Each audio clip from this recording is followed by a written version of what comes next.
Hello, student. This is your Pritam sir. Today I am starting another new chapter from your English book.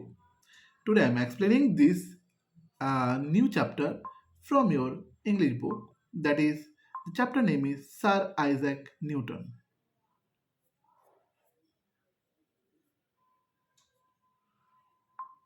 Sir Isaac Newton.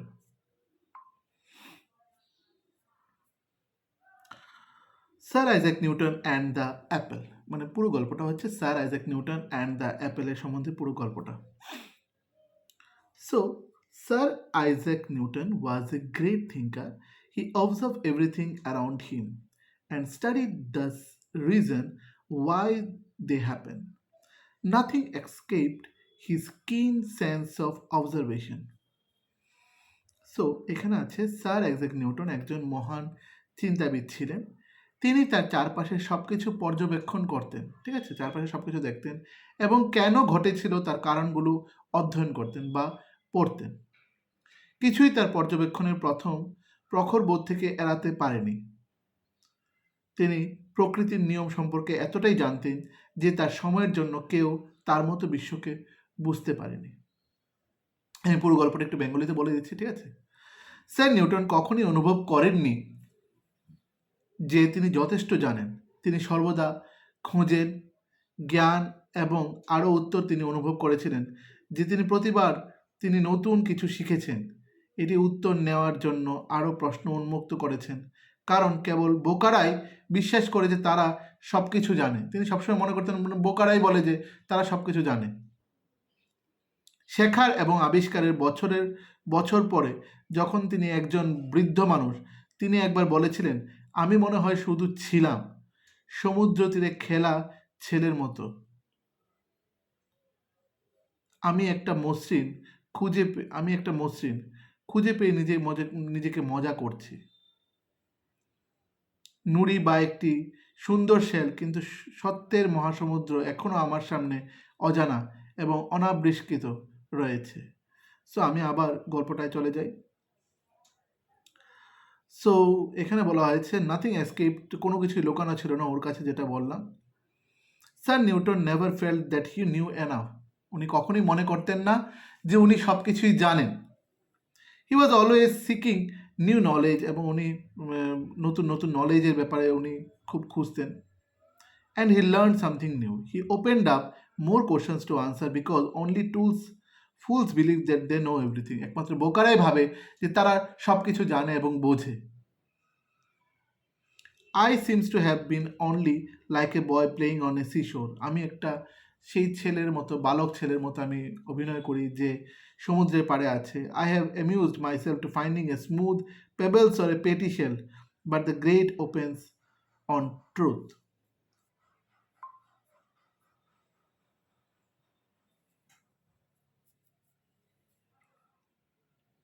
Sir Newton was sitting under an apple tree after dinner. Say after ডিনারের পরে তিনি একটা Apple ট্রির নিচে বসলেন। Observing and thinking as well as about the mysteries of the world, এবং তিনি তাকিয়ে রইলেন এই পৃথিবীর অনেক অবাক করার মতো অনেক কিছু আছে সেটা সম্বন্ধে তিনি ভাবছেন। As he was drafting of in the deep thought, A ripe Apple fail from the tree and landed on his head, একটা পাকা অ্যাপেল ওর মাথার উপর পড়ল এবং তিনি যখন সেগুলি ভাবছিলেন গাছ থেকে পড়ল। It brought him out of his thoughts, sir Newton turn his attention to the apple, sir Newton তার অ্যাটেনশন তখন অ্যাপেলটার দিকে দিল। What made the apple fall, তাহলে কি এই অ্যাপেলটাকে নিচে পড়তে সাহায্য করলো? হি আস্কড হিমসেলফ, সে নিজেকে জিজ্ঞেস করলো। It fell because it was ripe, এটা পেকে ছিল। And its stem could no longer hold it to the branch, এবং তার ডাল তাকে খুব একটা বেশি দিন ধরে রাখতে পারেনি। হি আনসার্ড হিমসেলফ, সে নিজেকে বলল। But why did it fall downward towards the ground, কেন এটা নিচের দিকেই পড়লো, গ্রাউন্ডের দিকে? Why did it fall sideways or upward, কেন এটা সাইডে গেল না বা উপরের দিকে উঠলো না? Why don't it fall sideways or upwards, he wondered. The earth is drawing the apple toward, but why? Earth তার নিজের কাছে অ্যাপেলটাকে টেনে আনলো কেন? He asked himself. Because they are heavy, কারণ এগুলো হেভি বলে, ওয়েট আছে বলে। He answer, that is not a good reason, but এটা কোনো কারণ নয়, সঠিক কারণ নয়। For then we may ask why is anything heavy, why is one thing heavier than another, he thought. Once Sir Newton began to think about this, he thought of nothing else until he had his answer. Apple had been falling off trees ever since apple trees were the existent, but no one ever wondered why they fall downward. Apple সবসময় গাছ থেকে যখন পড়ে নিচের দিকে পড়ে, কিন্তু কেউই এটা জিজ্ঞেস করেনি যে কেন অ্যাপেলটা নিচে পড়ে। No one asked the reason for the event, gave it through though until when. When someone is observed and intelligent, Sir Newton would question something so common, and this is what he understood. এবং এরপরে উনি বুঝতে পেরেছিলেন, every object in the universe attract every other object towards itself. প্রত্যেকটা object এই পৃথিবীতে একজন আরেকজনকে খুব অ্যাট্রাক্ট করে। সো এটার আমি পুরোটা আবার বেঙ্গলিটা বলে দিচ্ছি। একদিন শরৎকালে স্যার নিউটন রাতের খাবারের পরে একটি অ্যাপেল গাছের নিচে বসে পৃথিবীর রহস্যগুলি পর্যবেক্ষণ ও ভাবছিলেন। গাছ থেকে পড়ে তার মাথার উপর পড়ল, একটা অ্যাপেল মাথার উপর পড়ল। এটা তাকে চিন্তা থেকে বের করে আনলো। স্যার নিউটন অ্যাপেলের দিকে মনোযোগ দিলেন। তখন অ্যাপেল কি পড়ে গেল? সে নিজেকে প্রশ্ন করলো। এটি পড়েছিল কারণ এটি পাকা ছিল এবং এটি কাণ্ডটি, মানে তার যে ডালটা আর শাখায় ধরে রাখতে পারেনি। সে নিজে উত্তর দিল। কিন্তু কেন নিচে নেমে গেল? কেন পড়েনি পাশে নাকি উপরের দিকে? সে অবাক হয়ে বলল। পৃথিবী অ্যাপেলটিকে তার দিকে ডাকছে, কিন্তু কেন? কেন তারা পৃথিবীর দিকে পড়ে? তিনি নিজেকে জিজ্ঞাসা করলো সবকিছু। এটি একটি ভালো কারণ নয়। তাহলে আমার জিজ্ঞাসা করতে পারি কেন কিছু ভারী, কেন একটি জিনিস অন্যের চেয়ে ভারী? সে ভেবেছিল আরেকবার। স্যার নিউটন এ নিয়ে ভাবতে শুরু করলেন। ততক্ষণ পর্যন্ত তিনি আর কিছুই ভাবলেন না। তার উত্তর ছিল, অ্যাপেল গাছের অস্তিত্বের পর থেকে অ্যাপেল গাছ থেকে পড়ে যাচ্ছিল, কিন্তু কেউ কখনোই ভেবে দেখেনি কেন তারা নিচের দিকে পড়ে। তখন পর্যন্ত কেউ কারণ জিজ্ঞাসা করেননি বা চিন্তা করেনি। স্যার নিউটনের মতো পর্যবেক্ষক বা বুদ্ধিমান ব্যক্তি এত সাধারণ কিন্তু কিছু নিয়ে প্রশ্ন করতে পারেন, এটা নিয়ে বুঝতে পেরেছিলেন। মহাবিশ্বের প্রতিটি বস্তু অন্য প্রতিটি বস্তুকে নিজের দিকে আকর্ষণ করে। যদি একটা বস্তু আরও ঘন বা অন্য বস্তুর কাছাকাছি, এটি অন্যটিকে আকর্ষণ করে। এমনকি একটি বস্তু যখন কঠিন অন্য বস্তুর প্রতি আকর্ষণ হয়, বলা হয় এটি তত ভারী। সো এখানে এটাই লেখা আছে আমাদের, if an object is denser and closer to another object, it attract other even more. The harder an object is attached to the other object, the heavier it's said to be. Next point হচ্ছে, the earth is many millions of times denser than an apple, so the earth attract the apple towards itself rather than the apple attracting the earth. যে যত ভারী হবে সে অন্য একটা অবজেক্টকে attract করে, কারণ আর্থ প্রচণ্ড ভারী, তার জন্য সে অ্যাপেলকে অ্যাট্রাক্ট করছে, তার দিকে টেনে নিয়ে আসছে। The earth is also millions of times heavier than any other object near upon its surface, so it attracts every such object towards itself. This is why the things fall towards the earth. এবং এইভাবেই things আর্থের দিকে পড়তে থাকে।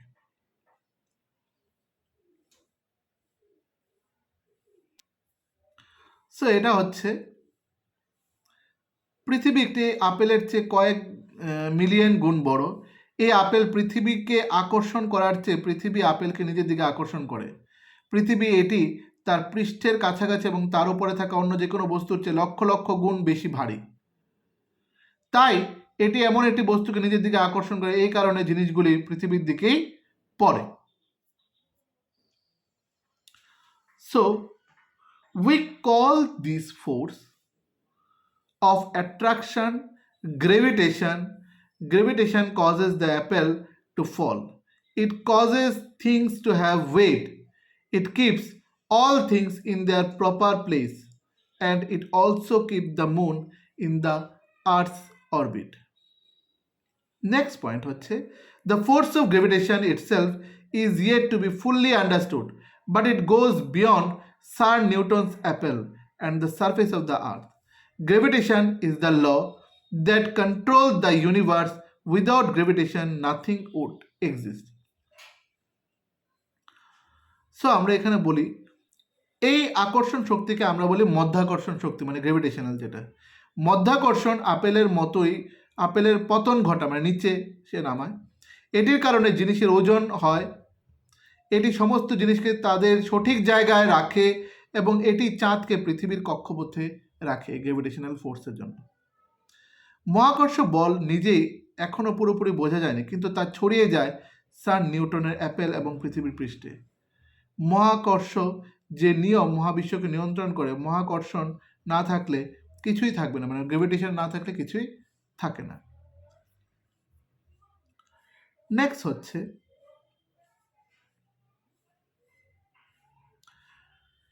imagine what the universe would look like if every particles was not attract to another create planet, stars and galaxies. What if the sun did not have enough gravity to hold the earth in orbit? কি হবে তখন? What if the earth did not have enough gravity to hold everything including the air we breathe close to its surface? যদি এই gravitational লটা কোনো কিছুই না ধরে রাখতো তাহলে কি হতো? Sir Isaac Newton believe that for every answer there are more question. প্রত্যেকটা আনসারের জন্য অনেকগুলি কোশ্চেন্স তৈরি হয়ে থাকে। Now that he has helped us understand the law of gravitation, maybe one day when you are grown up you can help the world understand something that they don't know. As long as you keep thinking, observing, learning and asking questions, you can be a great scientist as Sir Isaac Newton or even greater. So এটার Bengali হচ্ছে, গ্রহ, নক্ষত্র এবং Galaxy তৈরি করার জন্য প্রতিটি কণা অন্যের প্রতি আকৃষ্ট না হলে মহাবিশ্বটি কেমন হবে তা কল্পনা করুন।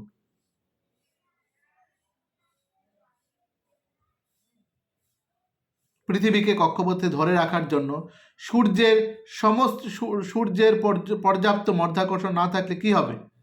যদি পৃথিবীর উপরিভাগের কাছাকাছি আমরা শ্বাস নেওয়ার বাতাস সবকিছু ধরে রাখার মতো পর্যাপ্ত মধ্যাকর্ষণ না থাকে তবে কি হবে তখন?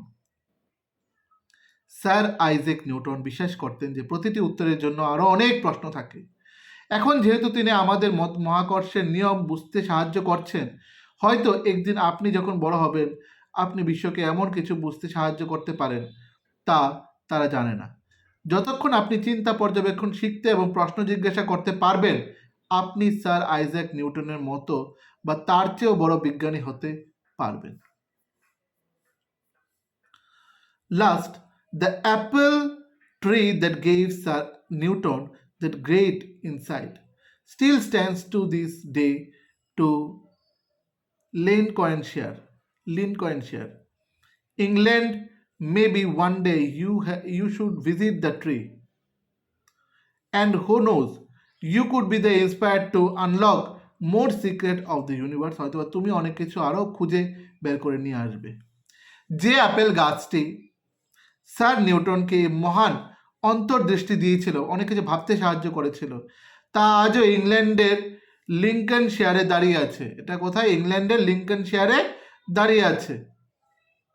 হয়তো একদিন আপনারা গাছটি দেখতে হবে এবং কে জানে আপনি মহাবিশ্বের আরও গোপনীয়তা আনলক করতে অনুপ্রাণিত হবেন বা আপনি অনেক কিছু আরও নতুন নতুন ডিটেলসে বের করবেন। গল্পটা আমাদের লেখা হয়েছে শ্বেতা শর্মা গল্পটা লিখেছে। সো আমি আবার একটু রিভাইজ করে দিই পুরো গল্পটাকে, এবার টোটালি বেঙ্গলিটা বলছি।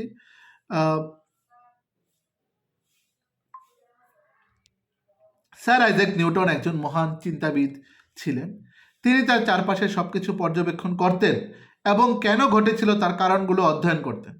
কিছুই তার পর্যবেক্ষণের প্রখর বোধ থেকে এড়াতে পারেনি। তিনি প্রকৃতি নিয়ম সম্পর্কে এতটাই জানতেন যে তার সময়ের জন্য কেউ তার মতো বিশ্বকে বুঝতে পারেনি।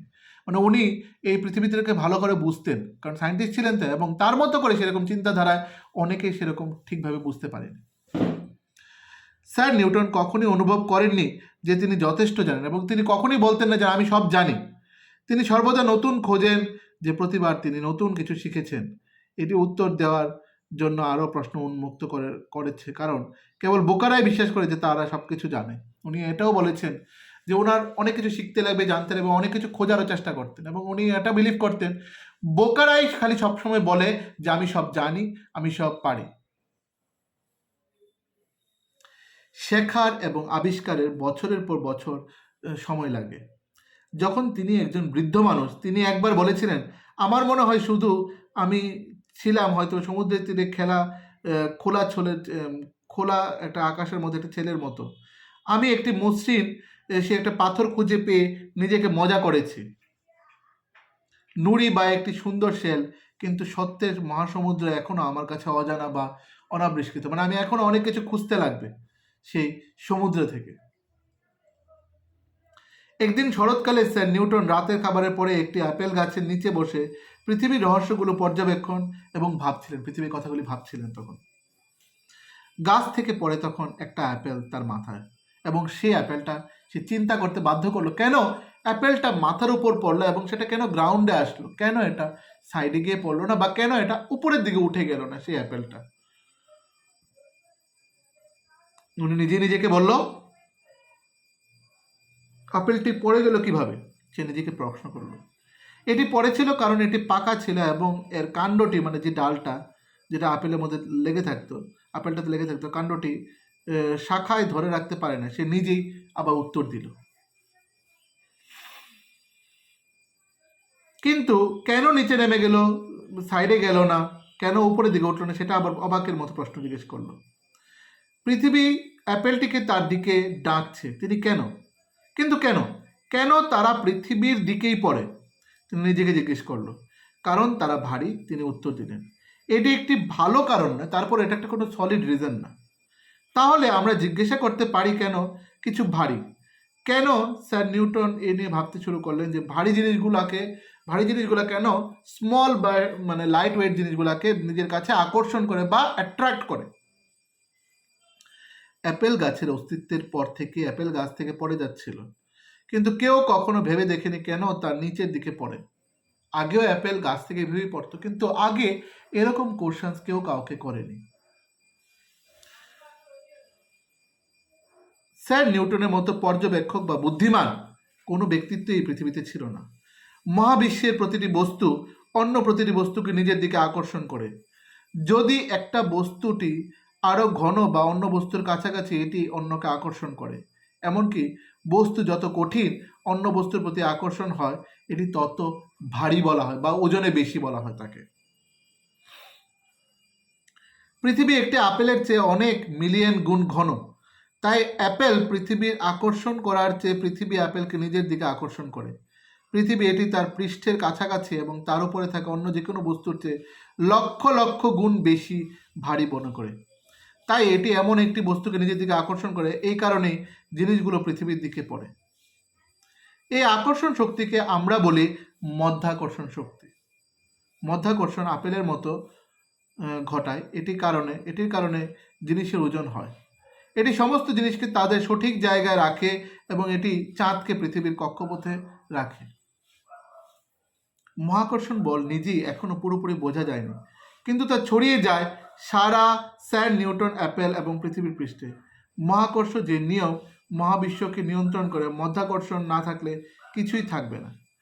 গ্রহ, নক্ষত্র এবং গ্যালাক্সি তৈরি করার জন্য প্রতিটি কণা অন্যের প্রতি আকৃষ্ট না হলে মহাবিশ্বের কেমন হবে তা কল্পনা করুন। পৃথিবীকে কক্ষপথে ধরে রাখার জন্য সূর্যের পর্যাপ্ত মধ্যাকর্ষণ না থাকলে কি হবে? যদি পৃথিবীর উপরিভাগের কাছাকাছি আমরা শ্বাস নেওয়া, বাতাস সব কিছু ধরে রাখার মতো পর্যাপ্ত মধ্যাকর্ষণ না থাকে, তবে কি হবে? স্যার আইজ্যাক নিউটন বিশ্বাস করতেন যে প্রতিটি উত্তরের জন্য আরও প্রশ্ন থাকে। এখন যেহেতু তিনি আমাদের মহাকর্ষের নিয়ম অনুযায়ী নিয়ম বুঝতে সাহায্য করছেন, হয়তো একদিন আপনি যখন বড় হবেন, আপনি বিশ্বকে এমন কিছু বুঝতে সাহায্য করতে পারেন যা তারা জানে না। যতক্ষণ আপনি চিন্তা, পর্যবেক্ষণ এবং শিখছেন এবং প্রশ্ন জিজ্ঞাসা করতে থাকবেন, আপনি স্যার আইজ্যাক নিউটনের মতো বা তার চেয়েও বড় বিজ্ঞানী হতে পারবেন। যে অ্যাপেল গাছটি স্যার আইজ্যাক নিউটনের মহান অন্তর্দৃষ্টি দিয়েছিল, মানে ভাবতে সাহায্য করেছিল, তা আজ ইংল্যান্ডের লিঙ্কন শেয়ারে দাঁড়িয়ে আছে। সেই গাছটা এখনো আছে। হয়তো একদিন আপনি গাছটিকে দেখতে যাবেন এবং কে জানে আপনি মহাবিশ্বের আরো গোপনীয়তা আনলক করতে অনুপ্রেরিত হবেন, অনেক কিছু নতুন নতুন সিক্রেট আবিষ্কার করতে পারেন। তো গল্পটা লিখেছে Shweta Sharma. So it's a very interesting story. Sir Isaac নিউটনের ব্যাপারে আমরা পড়লাম। আই হোপ তোমরা ভালো করে বুঝে গিয়েছো। Further any assistance, go through, read the chapter very carefully so that you can get easily answers in your coming examination. No more for today. See you in the next class. Thank you so much.